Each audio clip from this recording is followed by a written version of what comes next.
যে সমস্ত মানুষের আপনাদের সাথে আমার বহু বছর হয়ে গেছে, প্রশ্ন করতে চান, আমি প্রশ্ন করতে না করব, উত্তর দিব না, কখনো এরকম ছিল না। ঠিক হোক গুলো যা আমার মনে হয় আমি সবসময় আপনাদেরকে বলে আসছি, যেটা করেছি কখনো কিছু লুকানোর কোনো ব্যাপার নেই।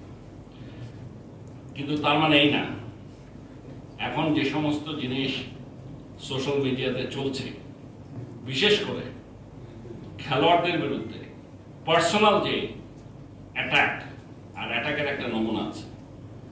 টিম হেরে গেলে, টিম খারাপ খেললে মানুষজন ব্লাক করবে, খারাপ কথা বলবে, সেটারও একটা লিমিট আছে। কিন্তু কিছু কিছু ক্ষেত্রে এটার সমস্ত লিমিট ক্রস করে চলে গেছে। এইটা ইজ নো লঙ্গার, আমরা এটা অ্যাকসেপ্ট করবো না। এই জিনিসটা আপনাদেরকে বলছি, কোনোভাবে এটা বরদাস্ত করা হবে না। এই সিদ্ধান্তটা আজকে নাম হয়ে গেছে, ঠিক আছে? আপনারা অবশ্যই ক্রিটিসাইজ করতে পারেন, কিন্তু পার্সোনাল অ্যাটাক, বিশেষ করে প্লেয়ারদেরকে during a world cup match, এইগুলোতে আমাদের কাছে মনে হয়েছে মানে এটা সংখ্যা খুবই কম। আমি যাদের কথা বলছি এরা আসলেই ক্রিকেটকে ভালোবাসে কিনা, না ক্রিকেটকে ধ্বংস করতে চাচ্ছে, এটা নিয়ে আমাদের মনে প্রশ্ন আছে। সমালোচনা হবে, ক্রিটিসিজম হবে, মানুষ রাগ করবে,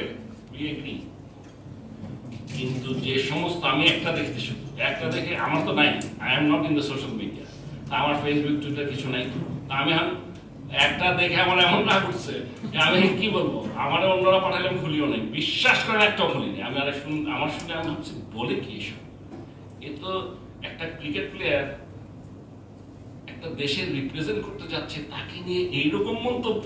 ও ওর কথাটা চিন্তা করেন, ওর খেলা তো দূরে থাকবে, বাড়ি ফিরবে কেমনে দেশে, মা বাবা ভাই বোনদের কাছে মুখ দেখাবে কেমনে, মানে এটা কি ধরনের কথাবার্তা।